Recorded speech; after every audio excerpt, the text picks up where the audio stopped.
ആയുഷ് മന്ത്രാലയത്തിന് കീഴിൽ ഡൽഹിയിലുള്ള central council for research and ayurvedic science വിവിധ തസ്തികകളിലേക്ക് അപേക്ഷ ക്ഷണിച്ചിട്ടുണ്ട്.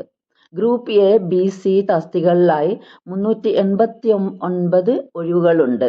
ഗ്രൂപ്പ് എയിൽ റിസർച്ച് ഓഫീസർ, ഗ്രൂപ്പ് ബിയിൽ assistant research officer, staff nurse, assistant translator, medical laboratory technologist, group സിയിൽ research assistant, stenographer, statistical assistant, UDC, LDC, pharmacist, offset machine operator, library clerk, junior medical laboratory technologist, laboratory attendant, security incharge, driver, multi tasking staff എന്നീ തസ്തികകളിലാണ് ഇപ്പോൾ application call for ചെയ്തിരിക്കുന്നത്.